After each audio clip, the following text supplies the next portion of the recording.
Blue 22. You are watching Sports and Sorts live on YouTube. That's 75% sports, 25% sorts. And here are your hosts, Shane and the Bry Man. That's right. You know what they're cheering for? Me! They're cheering for me, baby! Because this guy right here won 2 games last week, and the Bry Man, 0-2. Well, That's right.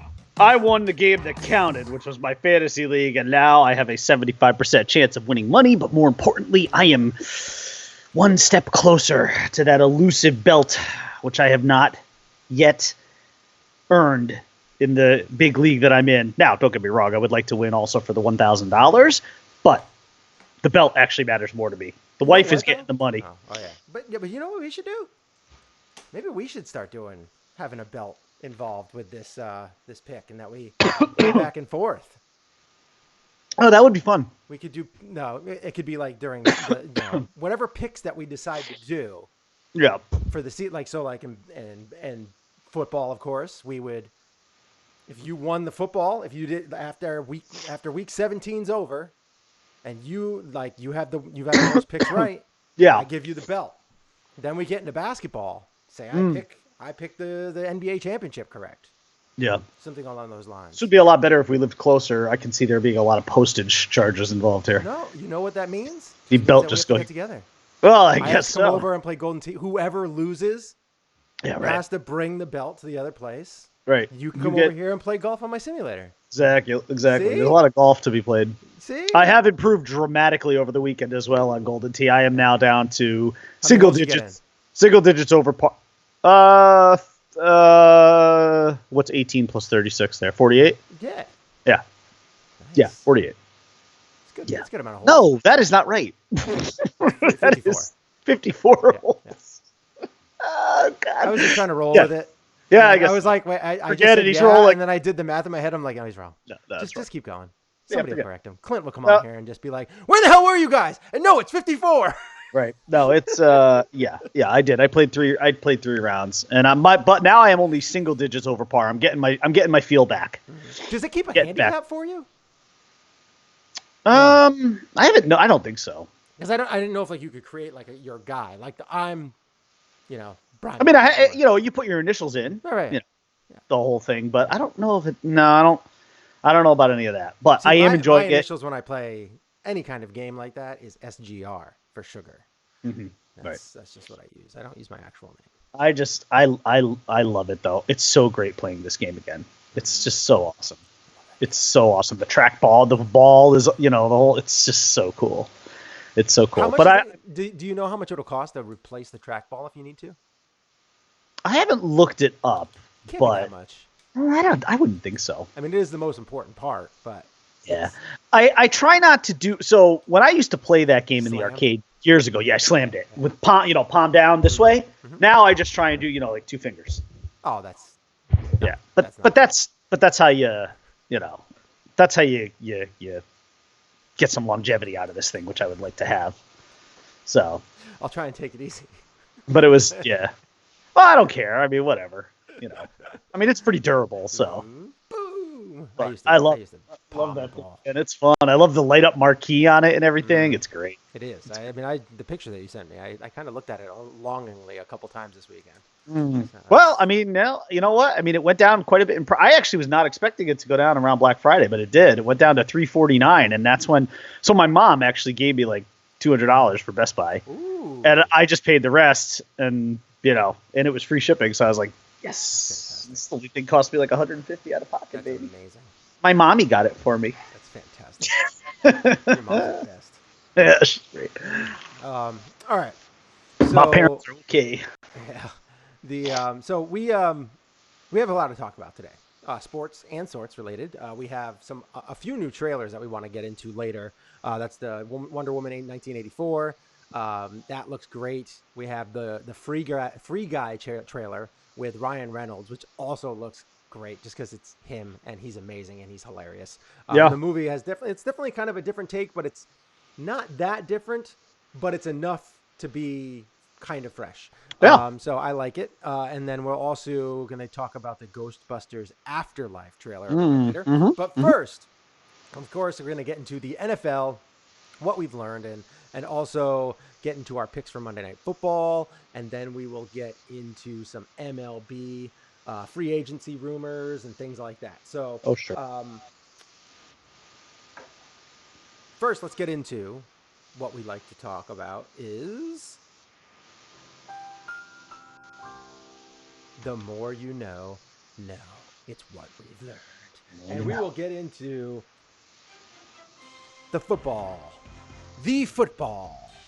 on Sunday. What we've learned. And I think the one thing that I've learned, and you can easily just pick on like someone like the Patriots. Like they just can't score any. Like they are probably a mid-level team on offense to maybe the lower third. They seem to have a hard time scoring. But I will also say that the Chiefs also seem like they're getting their act together a little bit better on defense. Like they're not a good defensive team. They're not. They are an okay defensive team, but they seem like they're starting to play better at the right time, which is perfect. Yep. And the thing that I really wanted to touch on, because one of the game that you gave me to pick last week was the Ravens at Bills. And I picked the Ravens to win. I had the score something along the lines of like 25-20 or something like that. It ended up being 24-17. And it's a good game too. I watched most of it. Game. The problem is this is where the disconnect is, and this is my problem with the Bills in general. Is that Josh Allen? Is Josh Allen, and he was not good. He's not, and it's not that he's not good. No, he was not good. Yeah, yesterday. I know. It's not that he wasn't. It's not just that he wasn't good. Is that he had opportunities to stick the ball in, like even that last pass where they came in and got a little deflection. It's because he didn't lead Brown. He didn't lead him. He needed to go and throw the ball, so the guy had to reach out to grab the ball, but he threw it at his chest, and that he was well covered. Marcus Peters was on him. He was on him, but if he led the ball so that he could have like stretch out or even dive for it, that's the only opportunity. Like you saw yesterday, and this is the problem with him, and I'm hoping that he'll grow and get better as he gets older, because all young quarterbacks struggle with this. Most do. Not all, but Tom Brady yesterday. I don't know if you saw, but there was a throw that he made where they actually should have scored. I can't remember the receiver that missed it, but he was diving to the back of the end zone. He reached out because it was thrown perfectly so that the defender could not get to it. Yeah. And all he had to do was grab it and haul it in, and they would have scored a touchdown. Problem is, hit his hands, and he didn't catch it. So that is what you need in that circumstance. The other thing the Bills need, and this is something that I've kind of touched on, so it's not really what I've learned, but it just really reared its ugly head here. So they don't have a top number one wide receiver that's big and that can go up and get a ball. Yeah. They need that big time, particularly with Allen, because he does not have the great accuracy, the touch that you need out of your starting quarterback. They need to find a receiver that can just go up and make plays. And that's why I wanted Josh Gordon. I wanted Josh Gordon so much because he would have been a great fit on that team, because he can go up and get the ball. He's physical. He can run. He's just a beast. And that's why I think he would have been a great fit on our team. But unfortunately, he's not on our team. I could see them pursuing very, very vigorously Devontae Parker, because Devontae Parker is going to be an unrestricted free agent. But I have a feeling that, you know what, though? The Dolphins did right by him by giving him an extra year this year. This coaching staff they gave him a chance when kind of nobody else really wanted to. I think there were a lot of Dolphin fans, myself included, who were like, just let him go. I couldn't care less at this point. And now if you're a Dolphin fan, you're like, you absolutely need to resign him so that he doesn't end up with either Brady or on the Bills. Yeah. Or even frankly the Jets. Like all three of those spots would be landing places for him. And if you're the Dolphins now you've got to play keep away. But I think because they did right by him, this particular coaching staff believed in him and coached him up, I do believe he will be much more amenable to going back there, especially since the Dolphins are likely to clear up their quarterback situation in the offseason. Yeah. And then the other thing that I kind of learned is this is actually what I learned. And it's not something that I learned. It's just kind of it brings you back, and you're kind of like, oh yeah, this is just the NFL. How on earth do the Texans go from beating the Patriots to laying a complete egg against the Broncos? And then how do the Green Bay Packers play the Skins, the Redskins, one of, if not the worst team in football, and barely sneak out a win? Yeah. How does that happen in Green game? Bay, no less? How does it happen? How? It just Strange. makes zero sense. And, and then you have another one. 49ers, which you will say, I will say to you, you were right. You said this should be the game of the week. It was. It was. Oh, the it game was. Of the week. That game was so much fun to watch down the stretch, too. Holy crap. And it was awesome. I will say, nobody ever in their right mind would have ever thought that the over-under on this game would be over 90 points. Because that's the only way you would have been close. The over-under. If you took the over, you got that with ease. I believe it was with maybe one team. Yeah, I think it was the second time this year where there has been a unique score in the NFL that has never happened before, 48-46. I think there was another one earlier in the year too. Yeah. Ridiculous. And that is a game where you would have so if you thought that a team would have scored a lot of points, you'd been like, yeah, okay, yeah, I could see like 30, like 28-30 or something like that, 30-28. Yeah, I could see that. But the 49ers defense is so good, you would never expect the Saints to be able to just rail off 46 points. I mean, that's a big number, especially with Alvin Kamara doing nothing. Yeah. Who's done nothing pretty much all year. Yep. He's proven like he's not a great running back without having that other guy to kind of take some of the load off. Yeah. He has not performed very well this year, and it's not like he has that much different of a team. Yeah. It's not like Drew Brees isn't still putting up numbers, because he is. So I don't know. The league's just weird sometimes, and that's kind of the only thing I can really say that's kind of, it's not really what I've learned, but it's kind of reinforced what I know and kind of brought it back, because this just happens. Like, there's weird weeks. Yeah. Weird weeks like that. Yeah. So, what have you learned? I learned a couple things as well. I still believe in the Patriots. I don't know why. I think it's just years of torment. I really do. I don't have a particular. I just have I don't know. There's that part of me there's that part of me too that's just like thinking, they're just reeling everybody in, and then when the postseason happens, it's all gonna click, and they're just gonna be. Because I will say this, their defense is definitely Super Bowl worthy. No doubt about it. No doubt about it. That is a really good defense. Their offense. I mean, look. I mean, Bill Belichick is a creative guy. I wonder if he's creating new ways to try and throw teams off the scent, you know? But at the same time, too, I don't think so, because Bill Belichick certainly wants the road to the Super Bowl to go through Foxborough. Who wouldn't? I'm sorry. I don't care how much you believe in yourself. And you do not want beating Andy Reid. Well, yeah, right. But also, here's the other thing. You do not want the road to the Super Bowl to have to go on the road, and especially through Baltimore, a team that pasted you earlier this year.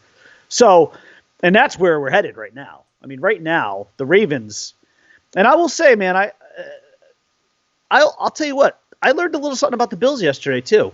It's a really good team. Yeah. They really are. They're a really good team. I mean, they held. Defense is great. They really are. Yeah, I mean, they held Jackson. They did. Yeah, they did. Kept him in check. So when we talked on Friday, something nobody else has been able to do. When we talked on Friday, I was like, I think the best, it's sort of like that, the best, you can't stop him. The most you can hope to do is contain him. And I think they did that. Like, he didn't go bonkers yesterday. First of all, he was completely held in check in the air. And even with his legs, I mean, yeah, he made things happen, but he's just so elusive. But they could have won that game pretty easily. Well, not easily, but they could have won that. That game was there for the taking for them. And Lamar Jackson, as great as he has been all season, was for himself yesterday somewhat pedestrian. Let's put it that way. He wasn't MVP Lamar Jackson. Now, he still did play well enough, though, to help that team win. But But I'll tell you, I learned that the Bills are a good team, but they also could be a real snake-bitten team, though, too, because there's a chance they don't make the playoffs here. You've got other teams sneaking into the mix now. It's a little tough, too, when you've got like the Titans and the Texans both at 8-4.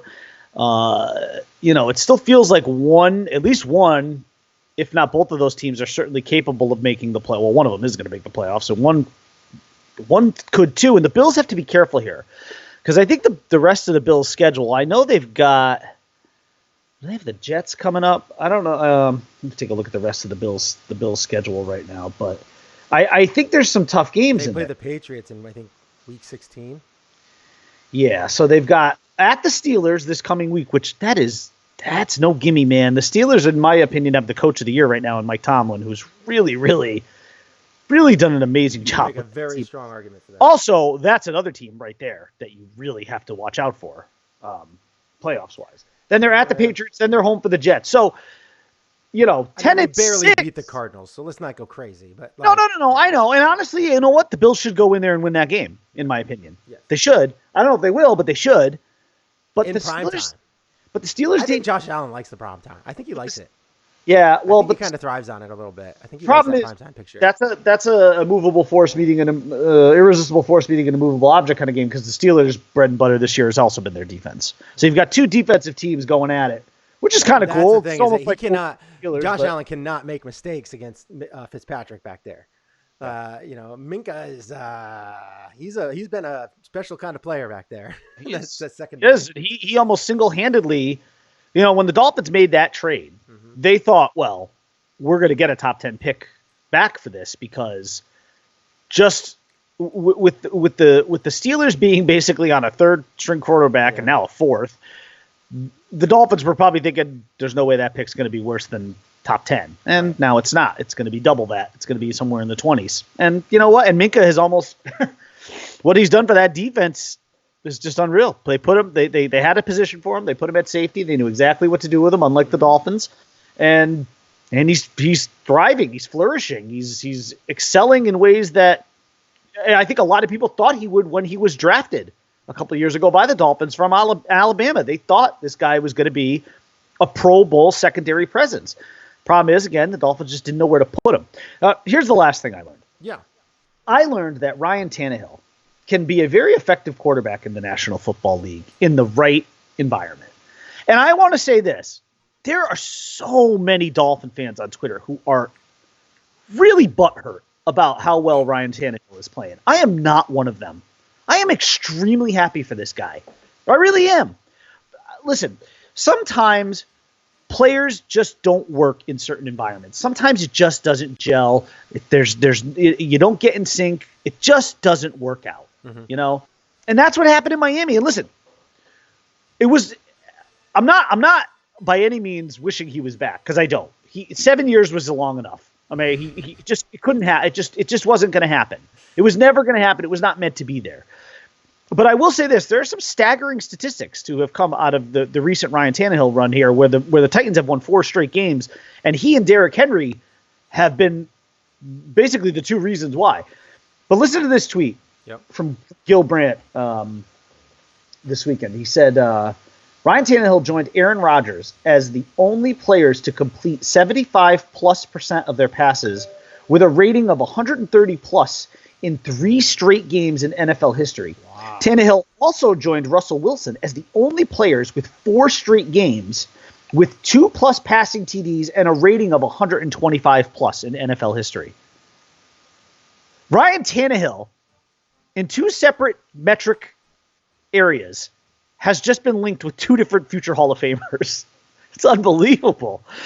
But he really has played well. And I've watched a lot of him, too, because I actually have Derrick Henry on my fantasy team. And oh, my God, Derrick Henry is winning games for me, baby, this year. And he will be a keeper for me. Well, I got to see. I'm really hopeful that he re-signs in Tennessee, but he's going to get paid this offseason, man. Mm-hmm. What a year to have a contract year if you're Derrick Henry. Holy crap. I mean, I know running backs are not valued as much as they should be in the NFL, but that guy's going to get paid. He is going to get paid. And he had like one bad hammy yesterday, and he still had 2 touchdowns and I think over 100 yards. So look out. And if you look at his last 4 games too, they're out of control. Like he's nuts. But I'm genuinely, legitimately glad that Ryan Tannehill has found success in the NFL. I mean, I'm sorry it took him until his, age plus 30, season, but hey, you know what? And now I saw a story over the weekend that said the Titans are actually getting ready to offer him a contract extension. Smart. Which is, I mean, if you're having success, why not? I mean, you don't want to fall into the Ryan Fitzpatrick kind of situation, but it's different because he's just proven that he's been consistent with this team. He's being a little more coddled, and that's good. That's good for some people. And he's just now he did make a really great throw yesterday. He threw like a 91-yard touchdown, falling off his back leg basically into the end zone, hit the guy perfectly in stride. Mm-hmm. Ball went about 48 yards in the air, I think, something like that. And I'll tell you, man, that's a I went into Gruden again. I tell you what, man, that's a ironically, since that's who they played, that's a throw that he really didn't make very often with the Dolphins. Uh-huh. He really didn't. Now his pocket presence is still the same though, which is not good. That is something that you have to deal with him. But really, the solution to that is just protect him with a really great offensive line, and you can get away with it. Like he could be. I don't know if the guy can win a Super Bowl, because I think a lot of things have to go right for that. But can he be a playoff winning quarterback? Absolutely, without a doubt. All right. Without a doubt. And I am genuinely pleased that he's in a better spot now. All right, that's good. All right, so that's what we've that's a little bit of what we've learned this week. We talked about the Bills a little bit ago. Clint, what's up? We also mentioned you early too, and how you might have reacted to what we were doing. I think that was when we were live, right? I said that, right? Yeah, I said something about that. I think so. Yes, you say a lot of things about that. I do. I talk about them constantly. It's pretty much our only thing that we talk about. It's making me a little uneasy, but it's fine. Well, it is what it is. You just gotta talk about it all the time. He's our one fan. It's true. Gotta show him some love. You're right. Anyway, so we will get into the Monday Night Football picks, which this game, I think some people could view it as a trap game, particularly if you're a bettor. The Giants right now. The only trap it is it's going to trap poor, unwitting people into watching a really crappy game tonight. That's all it is. The reason why I say just it's a trap game. Go watch Crisis on Infinite Earths tonight. Don't. I can't. I haven't watched any of the CW stuff this year. Like I've only watched a couple episodes of each, so it's been ridiculous. Anyway, the spread here is 9.5 points. That's what the Giants are getting this tonight. Monday Night Football. That's what they are getting. They're getting 9.5 points. It is ridiculous. The predicted scores are absolutely outrageous. But I will say, I think it could be a trap game because you have Eli who's coming back, who's going to be playing. And as bad as he was, he could have a big game. He could easily have a big game. Saquon Barkley could have a better game because he has his old quarterback, and they are two different quarterbacks. They do not play similarly. Daniel Jones is a different style quarterback. They are similar, but Daniel Jones is much more athletic. Saquon Barkley doesn't have to deal with that. He can deal with the statue that is Eli Manning and just run the ball and catch the ball out of the backfield and make plays, where he couldn't really do that as much because Daniel Jones is a little bit more all over the place. Now, with that being said, they are going against a superior team.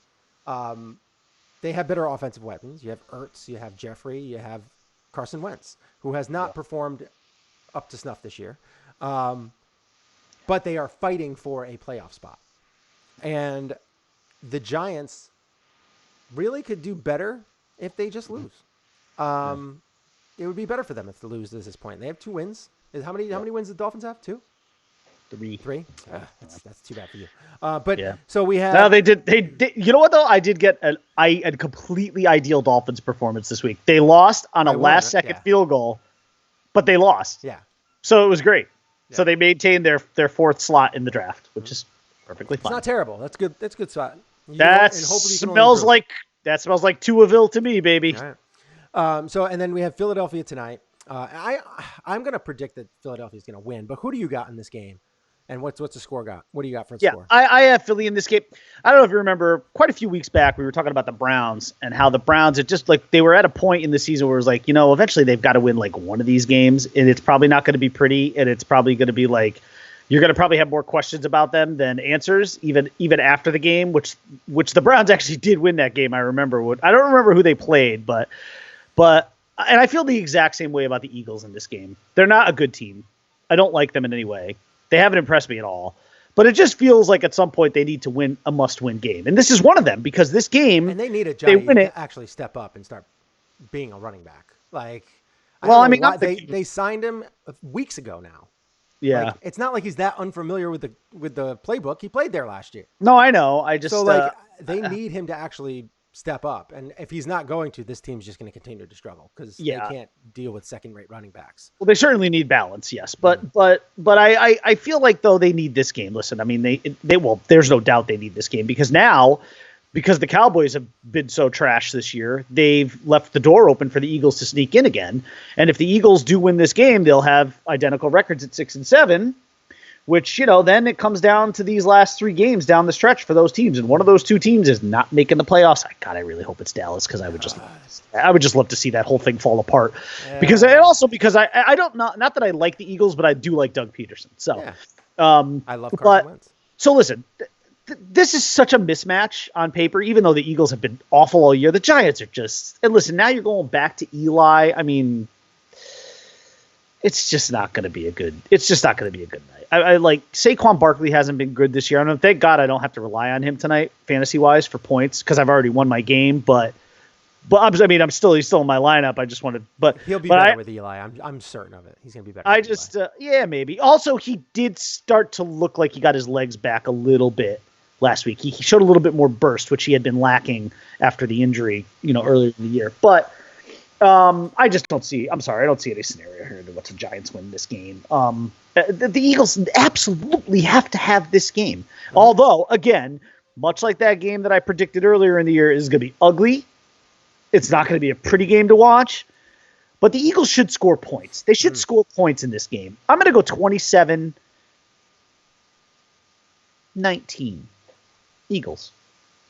That's pretty close to what I have. I think the Giants have the game. You have it closer than I do. I think the Giants score a little bit too. I have I am with you. I mean, the secondary of the Eagles is not very good. I think Eli's going to have some yards. He could even approach 300 yards. Problem is, I do think he'll have a pick. He's probably going to be a little rusty. And I think that you will see that the Eagles' rush defense is a little bit better than their pass defense. So I think that Saquon's not going to have a ton of rushing yards, but I do expect him to have a ton of pass catching yards, basically catching the ball out of the backfield and other things that he's going to do. So I feel like they're going to be able to move the ball. I don't think that they're going to have an easy time getting the ball in the end zone. And I do expect the Eagles to I have the game not that close. I have the Eagles beating the spread here, but I do feel like it's going to feel like the Eagles just have this one in hand. Pretty much the whole time, even though I only have them winning by 13. I have the score Eagles 30, Giants 17. I do think that they're going to beat it. I do think that there's going to be enough points that they're going to beat the over under, which is 44.5. You have them going over as well. So we both have them going over the over under because I think that a lot of people just think that the Giants are not going to score at all with Eli. I think it's going to be the other way around. I think they're going to score. I gave him 19 points. Yeah, I mean you have them beating the over under, and I have them as well. We both have. Let's see. You don't have them covering the spread. Oh yeah, well. So I do. I have it by 13. You have it by 8. So. You would technically take the Giants here, if you were. I guess. If you were a betting man. Thank God I'm not. No.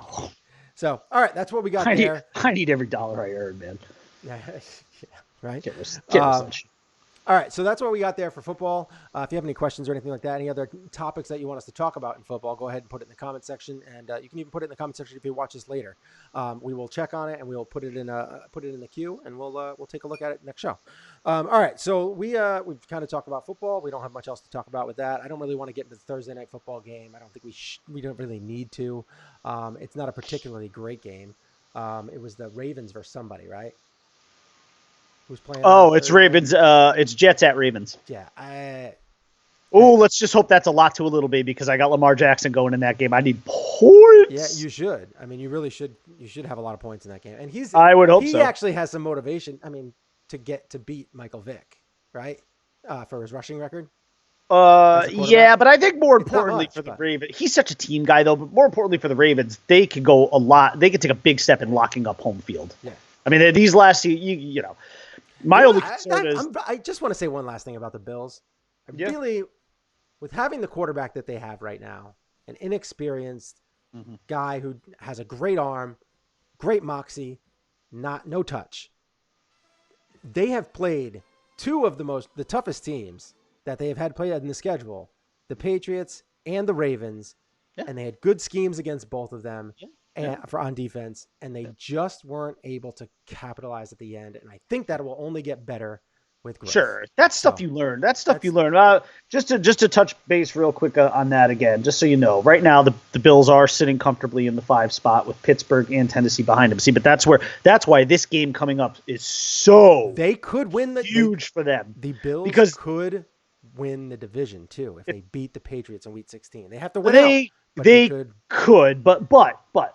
So let's be more realistic as far as the playoff spot, though. They go into Pittsburgh and win, they're going to the playoffs. Yeah. They don't, it's a toss-up. Probably. Because then Pittsburgh ties you and holds the tiebreaker over you, and then Tennessee is just, on fire at 8-5. So I can't wait to get on here on Friday and talk about that game, because I think it's something that we will talk about. It's a Sunday night football game, so it'll be on our radar. Yes, it will.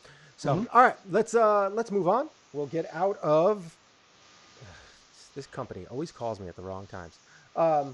So we will get into a little baseball. Sure. Let's talk baseball, and we can also not only talk baseball, but we can get into a little... The state of the Yankees. Because this is baseball rumors, and there is a rumor out there right now circulating the interwebs.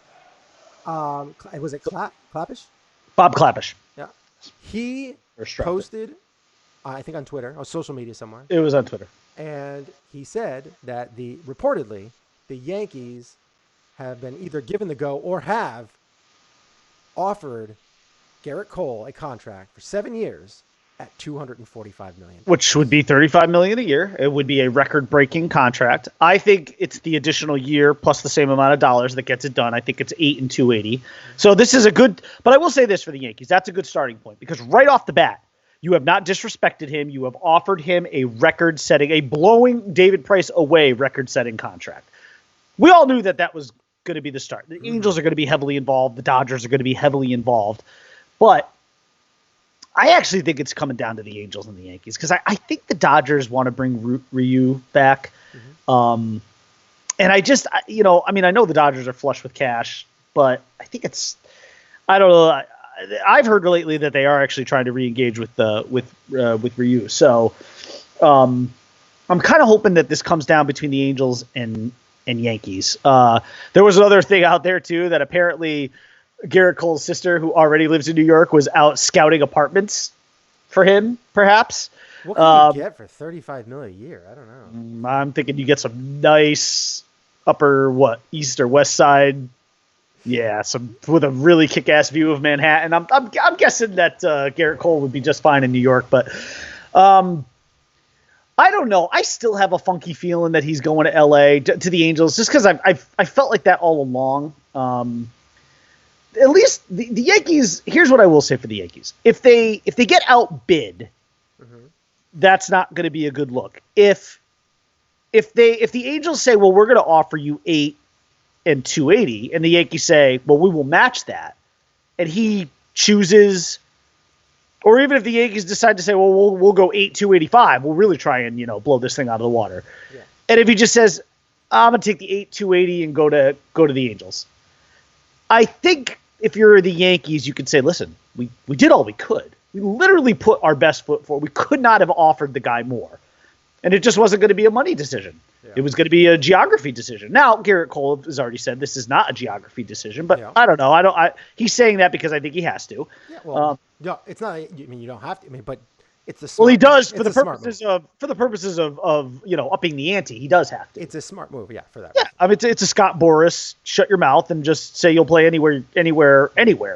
I'll play in Japan if they're going to give me $400 million. Probably. So, So bottom line, I don't know. I still have this feeling he goes to the Angels because I don't know. I just feel like that's where he wants to be. He's a SoCal guy. I just feel like that's where he wants to go. It's just a gut feeling. It's not a decent amount of money left in their payroll for 2020. But I will say that I do think the Yankees aren't going to piss off their fan base this year. It's very obvious that they are infatuated with this guy, and we've said it again. This is Cashman's. This is the guy that Cashman has avoided and slipped through Cashman's fingers a number of times, and I don't think he wants to be denied this third time around. He's had 2 opportunities. They've both kind of slipped through the fingers, and now I think he's like, this is it. This is my last chance to get him. So it's got to be an all-out effort. And I do think that, listen, they know by offering him $35 million a year for however many years it's going to take to get him, that you're going past that third luxury tax threshold, which, listen, that is not as bad as people make it out to be. Okay. It really isn't. All that you get, I believe the way it works is you get taxed. It's like, I can't remember what the percentage, I want to say it's 60% for every dollar that you're over the threshold. Basically, I was doing the math, and if the Yankees were sitting at around like $250 million for a payroll, it's like $12 million. It's nothing. It's nothing. I mean, it's not nothing, but it's nothing. It's the price of winning if you win a championship. It's nothing exactly. And let's be honest, Garrett Cole he would give them a good chance. Yeah, probably the difference between them and being in the World Series every year for the next 3 or 4 years. Could be. Now, I will say that the Dodgers do have a decent amount of money left to play with too. I mean, they're sitting there at $163 million right now. Yeah. So I don't think that they're going to go after Cole though. I think that they might try and pony up for Strasburg. I think they want to try and get Rendon too. If they get both of those guys, holy cow. That would be, you're setting up, World Series, Yankees. This is going to be like back in the day. Yankees, Dodgers, 70s? World Series, yeah. Late 70s? Yeah. That could be interesting. Be good for baseball. It would be very not for anybody who hates the Yankees and the Dodgers, but who cares about those people? I know, right? They'll watch because, you know what? They want to see both teams lose. Yeah, exactly. And plus, if you have like Strasburg and Cole and Kershaw and Severino and like those names, and then you get into the judge of the world and the oh my God, I'm losing. What's his name? For the Dodgers, Bellinger, yeah, Cody Bellinger, the reigning MVP. Yeah, you go to him. And they just the names that they have there. Yeah. Whoo, that would be it's star-studded. It's L.A. and New York, Teen Wolf. Man. Star-studded L.A. and New York, man. Imagine all the celebrities in the front, all the beautiful people. Oh, it'd be great. It'd be great. It would be. It'd be great. A-Rod and J-Lo sitting at right behind home plate at Yankee Stadium. Oh man, every possible actor, actress, and rapper you can think of in L.A. just everybody, Beyonce and Jay-Z. The beautiful people everywhere. It'd just be beautiful people. It'd be fun. It'd be actually great if Marilyn Manson was one of them too. Just to kind of throw a monkey wrench in it. Yeah, right. The beautiful people. Bad grade just popped up on my son's power school here. What's this now? What happened? My son just got a bad grade on power school. I don't know why. Oh no. Yeah, that's very interesting. It just popped up, and I was like, "Holy cow!" That's.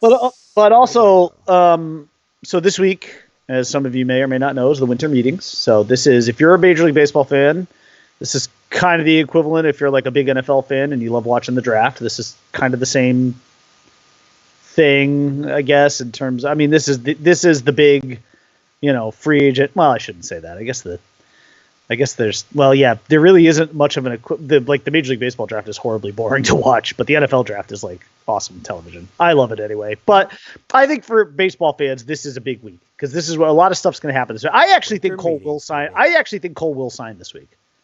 I do. I think he and Boris are gonna. I mean, I think Boris and Cole are both going to be there at the winter meetings. All the teams are going to be represented. It just feels like it's going to be one of those things we hear about at 11, somewhere between 11 o'clock at night and like 2 in the morning on our phones are going to light up. Cole signs with, insert team name here for, 8 years, $284 million or something like that. Mm-hmm. Yeah. I can't wait to see it. I can't wait to see something pop up. I mean, I'm looking for Mad Bum news. I'm looking for all this stuff. I just opened. I heard that it says that Steve Pearce unofficially retired. He did. Yes. Yep. Played 10. He's got his tenure. He's got his 10 years, and he's fully got his World Series vested. MVP. Yeah, and he is, I guess, retired. I don't know why. It seemed like he could still rake. It doesn't really make much sense, but it is what it is. Whatever. Go out. What you got to do. Yeah. All right, so that's where we're at for the MLB right now. If you have anything that you want to have us talk about, well, real quick. So teams, just let us know. Real quick, we're just a couple of guys. Let's focus on a couple of nationals. So where do you think Cole goes? Do you think he goes to the Yankees, Angels, Dodgers? Yes. I think that Garrett Cole will probably. I mean, if I had to just put money down and say this is where he's going, I would say the Yankees. Okay. Because I think the Yankees are at this point, the words that are coming out, you got the go ahead, get them. All this kind of stuff. You have Cashman, who has. It doesn't look like they're fucking around, which is good, which is nice to see. Yes. Okay, and it seems like Cashman's kind of got a little bit of a. He doesn't have any male enhancement issues when it comes to Garrett Cole. He really wants this guy. He goes from 6 to 12 pretty easily. I think you'll see him. Definitely make a very, very good push to get this guy. So. I think that's where you go. Yep. So two more guys. Strasburg, where do you think he ends up? I just have a feeling he ends up in the Dodgers. Okay. I do think he's going to end up in California, but I think he's going to end up with the Padres, which brings me to my next guy, which is Rendon, who I actually think will go back to the Nationals because I think the Nationals have to prioritize one of those two, and I think they will prioritize the everyday player over the pitcher. I did read that the Padres came out and said that they are not at the top of the free agent market. Well.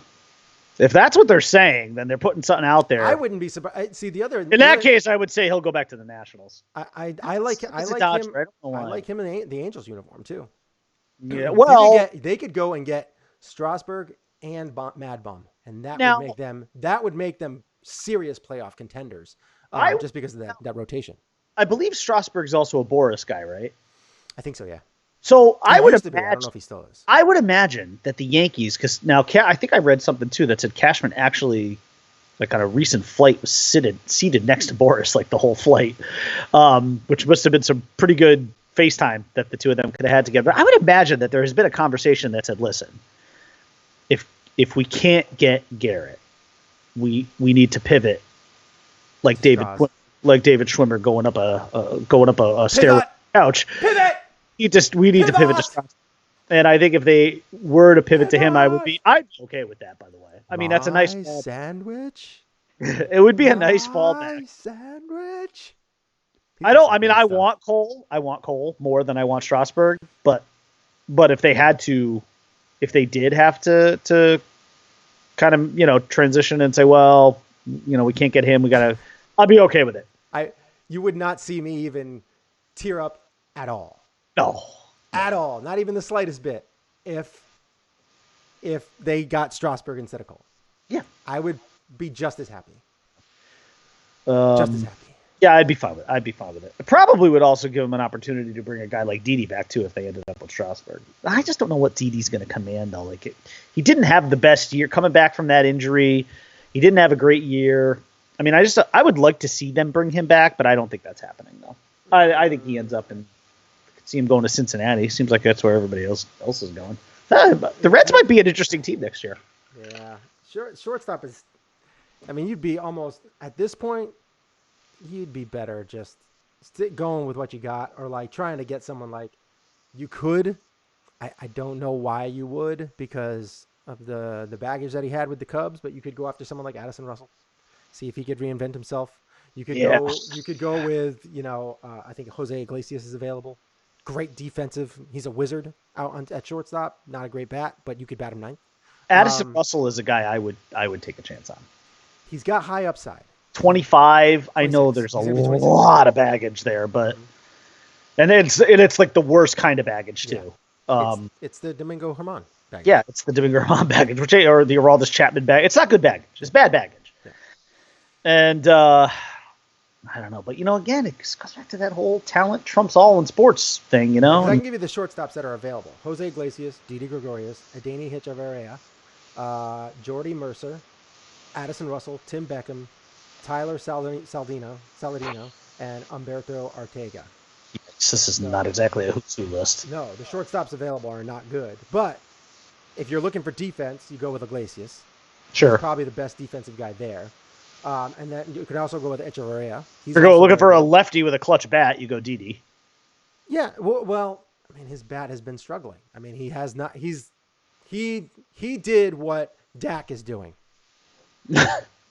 He kind of crumbled when he came up to contract time.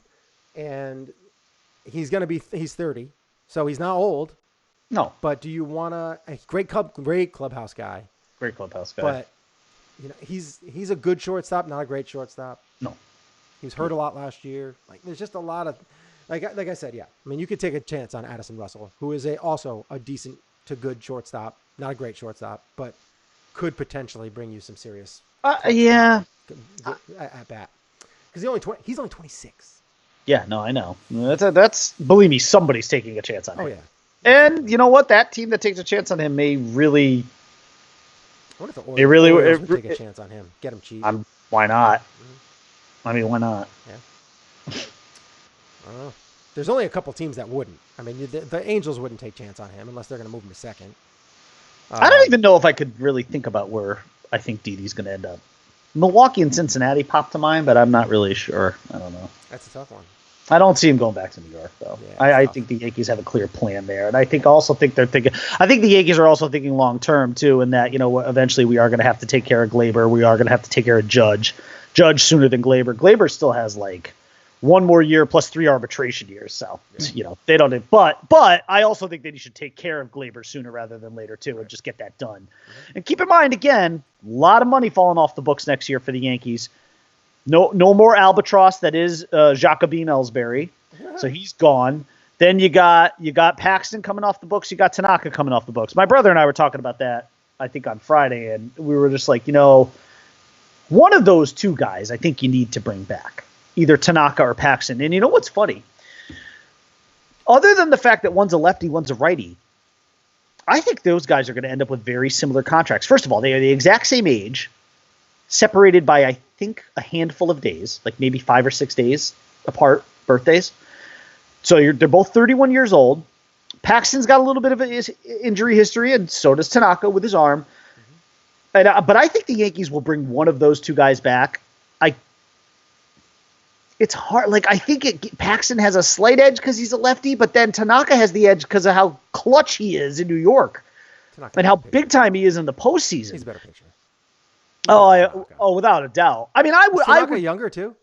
No, I just told you they're the same age, separated by 5 days. Jesus. I was doing stuff on the screen. What the fuck? Jesus Christ. I had a lot of shit going on in the background. I guess so. I have a screen over here, a screen over here, a screen right here, my phone right here. They're literally separated by 5 days. They are. I actually want to say. But is he younger? He might be. I don't know. If he is, it's by 5 days. If he's not, he's older by 5 days. That's all I can tell you. But I don't know. I think I'm with you. I would lean Tanaka, I guess, but by a nose hair. But a lot of it will depend this year too, like on how both of those guys pitch. It really will. Wow. I would think one of them. I would think one of them comes back though, because you don't want to be without both of them. Like let's say you get Cole. This is all, of course, assuming you get Cole, because if they don't get Cole, then they should bring both of those guys back. But But if you get Cole, you're not going to have room for both. Right. I would probably prefer Tanaka given his history here and his extreme clutch in October. Also, you want to keep together a top three of like a Cole, Severino, Tanaka, or Paxton. You got to have that because your last two guys won't matter as much. Tanaka. Yeah. I'm saying that like an Ace Ventura. Chicago. Yeah. Chicago. Tanaka. All right. That's pretty much it we got for baseball. We will get into... No, that's not it. No, that's not the one. That's not the one. I need a little bit of Val Kilmer in my Where'd it life. go? Where is There it is. Where do you think you're going? I'm going to sort it out. Boom. I love that drop. I'm sorry. I think that's such a great random drop. We're going to sort it out because we got some trailers to talk about. I was very excited. I got to see some new trailers and all that kind of stuff. I haven't seen many movies, but I'm excited to see some I haven't movies been to come the out. movies in a couple months either. Well, I'm very excited for Star Wars. Though. I'm very excited for Star Wars. I am very excited for a lot of movies that are coming out, particularly next year because we have a lot of superhero movies coming out. Yep. Wonder Woman, 1984. Yeah. Lassoing lightning bolts and coming down and going through. She is awesome as Wonder Woman. She really is good. She's really good. She nailed that part. She really did. She's won my heart. DC has not done a lot right, but they got that right. They got that right. They've got that franchise completely right. Yeah, and they got. I would say they have to pivot a little bit. You know, from previous conversation that we had, they have to pivot a little bit with Aquaman. But overall, it was a fun movie. But they need to pivot. It was a little too goofy.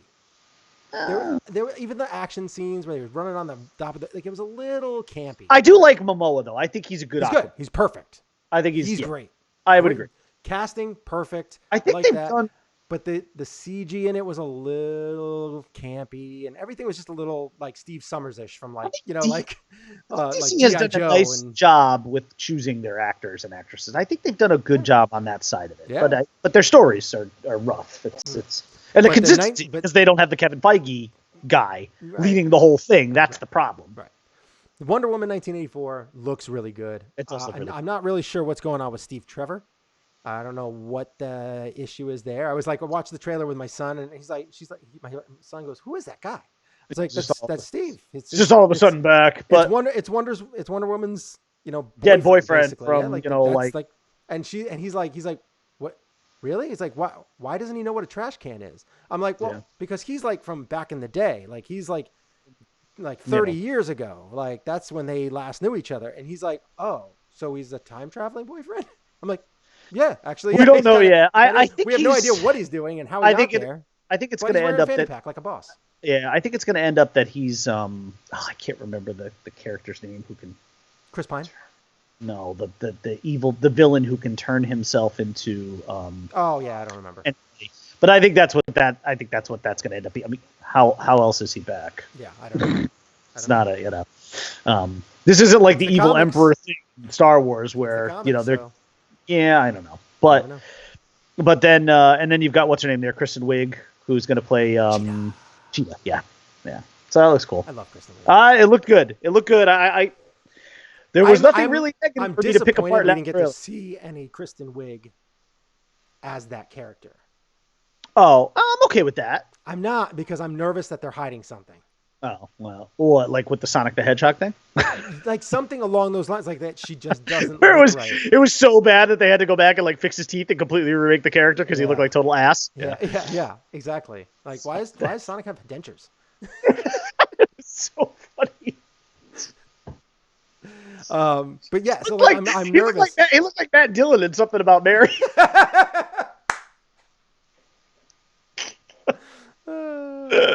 He even had a little bit of that Cameron Diaz hair and Something About Mary. God, he did. Yeah. Wow, they totally just completely snaked that from Something About Mary.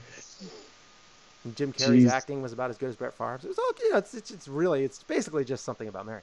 But anyway, I'm nervous because we didn't get to see any Kristen Wiig as that character, that there's something wrong with it and they're trying to fix it. So that's the only thing I'm worried about.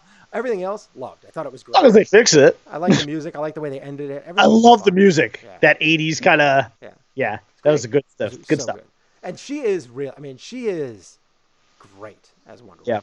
If you watched American Horror Story 1984, which I've never been an AHS fan, but I did get into that season, this year, and I really did enjoy it. I enjoyed the hell out of it, actually. But the music that they were playing, like the music that they played in like the intro to AHS 1984, kind of reminded me of what they played at the end of that Wonder Woman trailer. Yeah. Also, kind of, it's got like that Stranger Things kind of beat to it too, you know. Yeah, it looks good. It looks. I hope we get a lot of awesome '80s references in that movie too. Oh, yeah. I mean, the fanny pack alone was just great. Yes, the fanny pack. That was great. All right, and I do like Chris Pine though. He's like that whole thing. Look at that's a garbage. He's the perfect guy that you need to implement in these movies to add the humor. Because he's very serious, but he's also got that good. I was going to say he's a very serious character though too. But yes, yeah. Well, I love this scene in the first one when they're on the boat and they're going into England, and he's like, well, this is it. We're there, and she's like, it's awful, and he's like, yeah, it's not for everybody. He's great. His timing and All right, so we got that. Now let's move on to the next trailer. Do you want to talk Free Guy or do you want to talk Ghostbusters Afterlife? Let's do Ghostbusters Afterlife. Okay, sure. It's a different take on Ghostbusters. I like the way that they're going with this. I think Paul Rudd's going to be in it, so that's the guy that they're going to use to try and move the needle going forward with this franchise, maybe. But or they might kill him off at the end. Who knows what they're going to do with Paul Rudd? But it looks very interesting. It definitely also has kind of that what's that show that you just referenced? Stranger Things. Stranger Things kind of vibe to it with the kids. Well, and Mike's in it. So Mike from Stranger Things is in it. I don't watch the show, but I just know the vibe that they're trying to throw out. Finn Wolford or something like that, I think is his name. He's in it. But it's a different take that I am interested in. I can't say that it's like I'm putting it on my calendar and I want to go see it definitely, but I like the take that they're taking this, and I think it's a way that the way that they're going with this could lend it to making it a couple sequels, maybe 2 or 3. Sure. You could do that. I mean, definitely. Just depends on when it comes out, what it goes up against, marketing. If they have these trailers that, like, I thought this trailer was good. It definitely got me interested in the movie. That's what you want. It did, yeah. Have it move the needle a little bit, get you a little bit more excited, and I think that this one did get me a little bit more excited. Didn't get me to a point where I'd be like, ooh, buying tickets because they're going to release them early and I'm going to go do that. Like, I do with like the Star Wars movies and all that kind of stuff.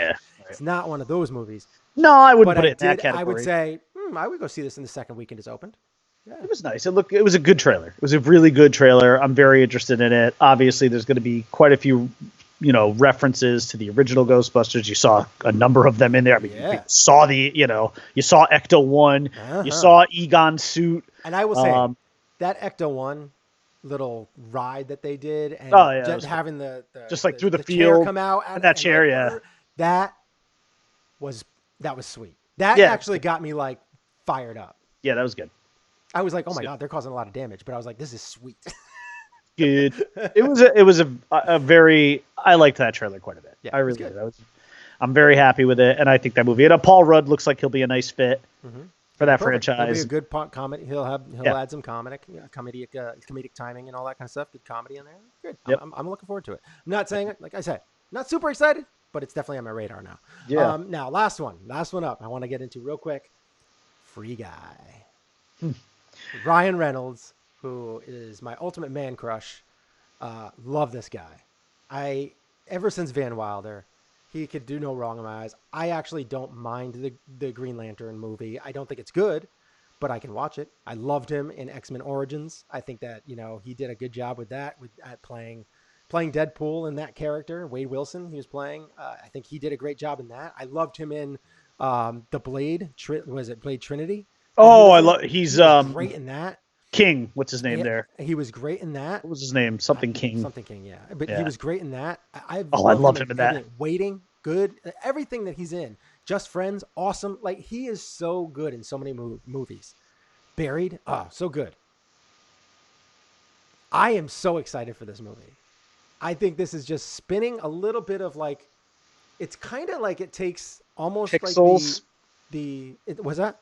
Pixels combined with a little bit like Pixels, Call of Duty, a little bit like Ready Player One. Yeah, it's got there kind you of a go. video game vibe to it, but it There you go. also feels a little bit like living in a superhero world. Like you Yeah. see these people causing mayhem everywhere, and people are just walking around like, oh, we're kind of used to it, Yeah. kind of almost. But it does seem like they're in a video game, and he's just in the video game, kind of being. I don't know if he's like a character in the video game, and then he ends up being a person that's kind of outside of the video game, playing the video game, but he's actually in the video game. Like it seems very, very meta, and I don't. It's so I don't know. It's very strange, and I'm very interested to see how it all plays out. But that's kind of what it seems like. It's like he's a character in a video game, and they are doing the levels, and he kind of gets through this same thing in the bank every time, and finally, he just is like, you know what? I'm just going to step up and do something. And the guy's like, you're not supposed to do that. You don't do that. You're not that kind of guy. But he frees himself up. So he's the free guy in that video game. And he goes around and starts doing stuff. So I don't know. I don't know if it's like a Grand Theft Auto kind of like a guy stepping up in the game and trying to right the ship and make things better or whatever. But I am interested. I am all in. And this is a movie I would probably see opening weekend. Maybe not opening night. But I might go try and see it like on a Saturday night, maybe with the wife or something like that. She would be, might be too a little violent for her. But I'm all in on it because Joe Keery's in it, and that's Steve Harrington from Stranger Things. So another Stranger Things youngster doing well here with the I shouldn't say post Stranger Things because Stranger Things is not done yet. So, it looks good. It looks like a very different angle to come at the whole video game thing from. Yeah, I'll make sure. Sort of that virtual reality video game. It's a good. I like it. It's kind of a different. It's just a different. A different perspective. I think for that kind of video game-ish genre, but also it's sort of. There is a guilty pleasure movie for me of Ryan Reynolds that, again, it's absolutely trash, but I still love watching it. It kind of reminded me of this for whatever reason, in like some kind of a weird way. Yes, yeah. I don't know why it reminds me of that, but it just did. Got a campy vibe to it. Yeah. I liked R.I.P.D. I have no problem with R.I.P.D. I thought it was fun. It is fun. It's a terrible movie, but it's fun. It was a poor man's Men in Black, but I feel like they had similar chemistry. But I thought it wasn't as good of a story. See, but I actually thought it was kind of an original. It was an original story, though, in a way. I'd never really seen anything quite like that. Men in Black. It's similar to Men in Black. I guess, but they're dead, though. Right. But they're dead. Yeah. I also just like how they're. I just like how like they're actually seen in real life. Like he was the old, Asian guy, and then Jeff Bridges was that model. Was like Marissa Miller or something like that. Yeah. So great. Yeah. That was funny. Yeah, it was fun. It was fun. Kevin Bacon as the bad guy. Yeah, absolutely. I liked it. I enjoyed it. I mean, there are not many Ryan Reynolds performances that I'm like, oh yeah, that's bad. Usually I'm like, that was good. That was fun. Fun times. That would have, R.I.P.D. would have been one of those movies. We haven't done the. Come up with a. I want to hear somebody come up with a movie that Ryan Reynolds wasn't good in. So, like, R.I.P.D. would have been one of those movies I think that you and I both would have said, how is this only, Oh, if we were still doing that segment? It's got to be like an 8 on the Rotten Tomato meter or something like that. Do you want to take a guess? I got it in front of me. I'll say 8. You're not that far off. 13. Yeah, I'm not surprised. Yeah. Audience score 38. You know what? We should probably do that again soon. But you know what movie that I just found out recently was terribly rated on Rotten Tomatoes? Christmas with the Cranks. Yeah, that's not a bad movie. I think it's got like a 4 or something on Rotten Tomatoes. Is that the Tim Allen one? It's a 5. It's got a 5 on Rotten Tomatoes. 5. Yes. It's rough. Tim Allen movie. Audience, 5 on Rotten Tomatoes. Audience 37. It's a fun movie. It's a Christmas movie. I enjoy watching it every year. I do remember it. Not terribly well. What's the Christmas movie with James Gandolfini? Was it James Gandolfini and Ben Affleck? Is that the 4 Christmases? No, that was with Vince Vaughn. Here it is. James Gandolfini Christmas movie. It is Surviving Christmas. Oh, right, yeah. I actually like that movie. That is a 7% on Rotten Tomatoes with a 29 audience score. I don't understand. Like, I thought that Christmas movie, they're not supposed to have like the most like great storylines, but I have fun with. We've never. I don't believe that you and I have ever had the ultimate Die Hard debate, have we? The is Die Hard a Christmas movie? Talked about it. I think it is. See, I don't. How can you? I don't, and I have a very basic and I think I don't know obvious, but very simple reason why. Here's the thing. When it comes down to Christmas movies, I have like a lineup that circulates in my head every year. I have to at least watch this movie, this movie, this movie, this movie, and maybe that movie. Die Hard has never come into that equation for me. And also, when I see Die Hard playing in the middle of the summer or in May or April or whatever, August, I don't get distracted by the fact that it takes place at Christmas. Like it's not one of those movies when Christmas comes around that I say, man, I have to watch Die Hard. But if Die Hard is on throughout the year, I'll watch it at any time. It's just not a movie. To me, it's just a movie that happens to take place at Christmas, but it is not a Christmas movie. Like, and here, I'll give you another example. So, like, Christmas Vacation, which may be one of the top 3 Christmas movies of all time, that is a movie that I actually only want to watch at Christmas, but I want to watch it a lot when it's, like, anytime after November, like, I want to watch Christmas Vacation for about 2 months. Other than that, I don't want to watch it. I don't want to watch that movie in July. I just don't. My birthday comes around in August. I'm not thinking about watching Christmas Vacation, but I'll watch Die Hard around my birthday. I don't care. That's why I think Die Hard is not a Christmas movie. It's just not a movie that I need to see or am craving to see at that time of year. Whereas Christmas Vacation, Elf, any version of Scrooge, Grinch, a Christmas Story. Those are all movies I need to see during the holidays. All of them. Frosty. But at no other time of year do I want to see those movies. Die Hard? I'll watch Die Hard all year round and at Christmas. But to me, that does not make it. Just makes it a better Christmas movie. I guess. Because you want to watch it all year round. I do think it is based around Christmas. I think it's important that it's because it is kind of it's based around Christmas. I mean, that's what it is. It has Santa ho ho ho. Like I've got a gun now or whatever it is. I can't remember what it said, but like it has the elements in there to be Christmas, and Christmas is part of that movie. And even I think it was Warner Brothers who are they the ones that own that franchise and own that movie and that produced it? They came out and said, yes, it is a Christmas movie. Yeah. Then so.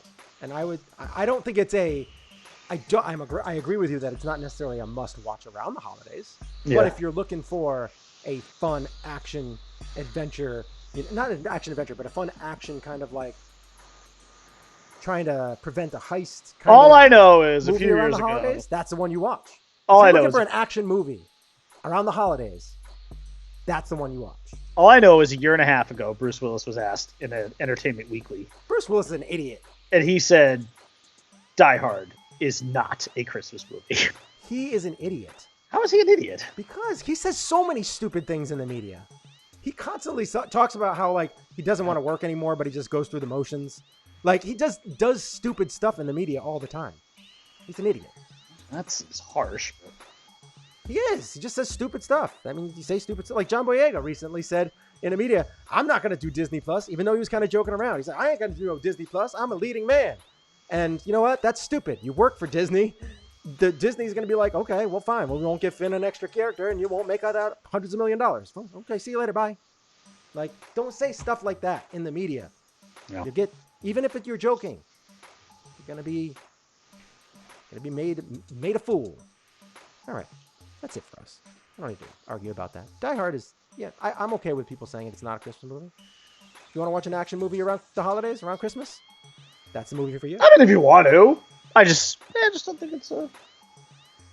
What other movie can you watch around the holidays that's an action movie that you could get your action fix on that also has Christmas? I guess maybe, like You could watch Kevin go crazy against Joe Pesci. Sorry, I still What's love that guy's name? The other guy's name? The curly hair guy? You know what his name is? Daniel. I can't remember. You are amazing if you can remember that. Daniel. Oh man, what was it? I don't know. But anyway, thank you for watching. We'll see you guys again on Friday. We will come with our Sunday picks, and we will hopefully have some other MLB stuff to talk about. Hopefully it'll be good signings that the Yankees made, like Garrett Cole or Steven Strasburg or Daniel Stern. Or Daniel Oliver. Stern. That's what it was. Daniel Stern. Okay. Yeah. I knew it was Daniel. I did have Home to look. Alone is a great movie. I It even has like some Home Alone action in it. too. Has a little action in it. I even like Home Alone too. Home Alone, it's also very good. Has a little action in it. Would you consider Gremlins 2 a Christmas movie? Based around No. Christmas? I know it is, but to me that falls in line. Like I consistently speaking, that falls in line to me with like the Die Hard argument, because I could watch Gremlins all year round. I could. I don't think to myself Christmas, Gremlins, Christmas, Gremlins, Christmas. I don't. I think it's just a great movie that I can watch anytime. Okay. All right. Well, you can find me on Twitter at Einhorn I'm off Twitter. No, you can find me on Twitter at the _Bry_. I actually called you out yesterday. I know you did. I saw And it. it was before the game. I was like, oh man, I could jinx myself here. But I did. Oh, some great breaking news from the WWE Hall of Fame. Oh. I thought you meant something big. Dave Bautista will be inducted into the Hall of Fame, but more importantly, the NWO is going into the WWE Hall of Fame this year, which means there will be a Hogan, Hall, Nash sighting. Nice. That should be a great speech, because Hall will be drunk. Big Kev he's funny, and then Hogan will say something hokey and stupid. But that should be a fun speech. That should be a fun speech. Well, let me tell you something, brother. All right. Thank you for watching. We'll see you again on Friday around 10-ish. Be sure to subscribe and hit that notification bell so you can know whenever we go live. And we will be back soon. See you Stay soon. classy, play the globe. Part of the journey is the end. Blah, blah, blah, yada, yada, yada. See you on Friday. Peace out. Bye.